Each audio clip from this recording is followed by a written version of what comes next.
जय श्री राम। तब नृप सिय लाई उरलीनी, अतीत बहुत भांति सिख दीनी। कही बन के दुख दुसह सुनाए, सास ससुर पितु सुख समुझाए।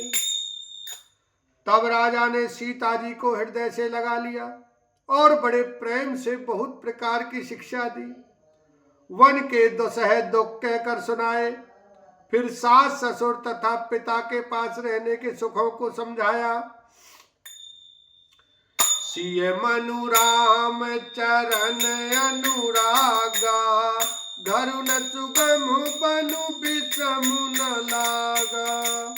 और सबहि सिय समुझाई, कही कही विपिन विपति अधिकाई। परंतु सीता जी का मन श्री रामचंद्र जी के चरणों में अनुरक्त था, इसलिए उन्हें घर अच्छा नहीं लगा और न वन भयानक लगा। फिर और सब लोगों ने भी वन में विपत्तियों की अधिकता बता बता कर सीता जी को समझाया। सचिव नारी गुरु नारी सयानी, सहित स्नेह कहीं मृदुबानी। तुम कहूँ तो न दीन बनवासु, करऊ जो कहीं ससुर गुर सासु। मंत्री सुमंत्र जी की पत्नी और गुरु वशिष्ठ जी की स्त्री अरुंधति जी तथा और भी चतुर स्त्रियां स्नेह के साथ कोमलवाणी से कहती हैं कि तुमको तो राजा ने वनवास दिया नहीं, इसलिए जो ससुर गुरु और सास कहें तुम वही करो। सिख शीतल हित मधुर मृदु, सुन सीतई न सुहानी। शरद चंद चंदनी लगत, जनु चकई अकुलान। लखन सिया राम जय जय राम। यह शीतल हितकारी मधुर और कोमल सीख सुनने पर सीता जी को अच्छी नहीं लगी। वे इस प्रकार व्याकुल हो गईं, मानो शरद ऋतु के चंद्रमा की चांदनी लगते ही चकई व्याकुल हो उठी हो। सिय सकोच बस उतरु न देई, सो सुनि तमकी उठी कह के। मुनिपट भूषण भाजन आनी, आगे धरी बोली मृदुबानी। सीता जी संकोचवश उत्तर नहीं देती।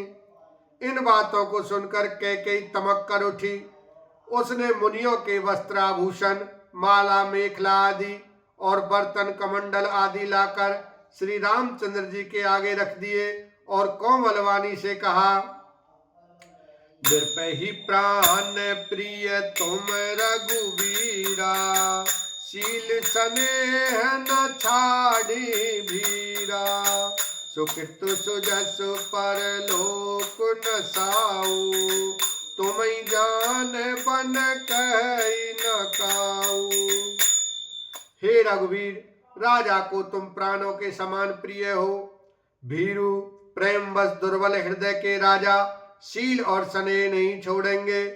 पुण्य, सुंदर यश और परलोक चाहे नष्ट हो जाए, पर तुम्हें वन जाने को वे कभी न कहेंगे।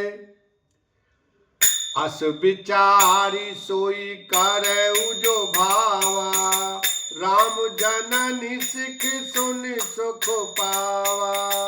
भूपई बचन बान सम लागे, करई न प्राण पयान अभागे।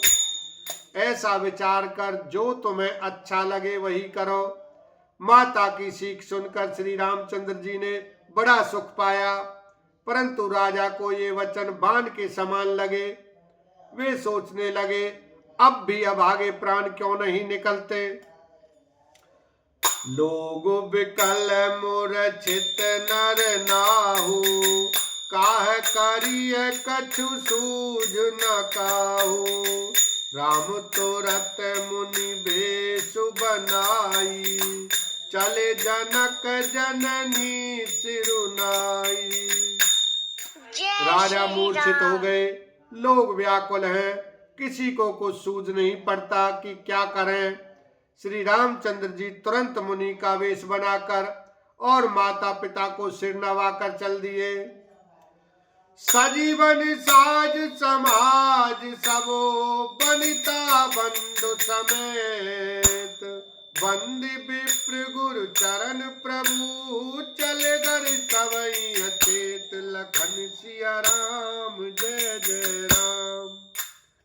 वन का सब साज सामान सजकर वन के लिए आवश्यक वस्तुओं को साथ लेकर श्री रामचंद्र जी, स्त्री श्री सीता जी और भाई लक्ष्मण जी सहित ब्राह्मण और गुरु के चरणों की वंदना करके सबको अचेत करके चले।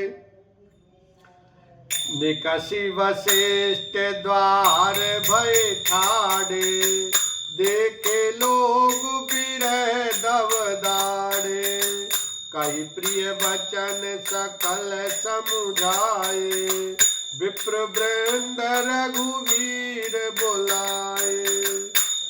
राजमहल से निकलकर श्री रामचंद्र जी वशिष्ठ जी के दरवाजे पर जा खड़े हुए और देखा कि सब लोग विरह की अग्नि में जल रहे हैं। उन्होंने प्रिय वचन कहकर सबको समझाया। फिर श्री रामचंद्र जी ने ब्राह्मणों की मंडली को बुलाया। गुरसन कही बर शासन दीने, आदर दान विनय बस कीने, जाचक दान मान संतोषे, मीत पुनीत प्रेम परितोषे।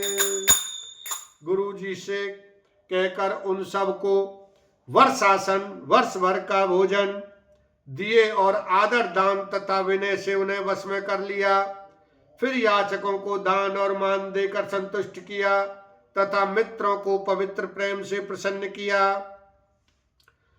दासी दास बुलाई बहोरी, गुरई सौंपी बोले कर जोरी, सबके सार संभार गुसाई, करब जनक जननी की नाई। फिर दास दासियों को बुलाकर उन्हें गुरु जी को सौंपकर हाथ जोड़कर बोले, हे गुसाई, इन सब की माता पिता के समान सार संभार देख रेख करते रहिएगा। बारही बार जोरी जुग पानी, कहत राम सब सन मृदुबानी, सोई सब भांति मोर हितकारी, जहिते रहे भोआल सुखारी। श्री रामचंद्र जी बार बार दोनों हाथ जोड़कर सबसे कोमल वाणी कहते हैं कि मेरा सब प्रकार से हितकारी मित्र वही होगा जिसकी चेष्टा से महाराज सुखी हो। बोलो सियावर रामचंद्र की जय, उमापति महादेव की जय।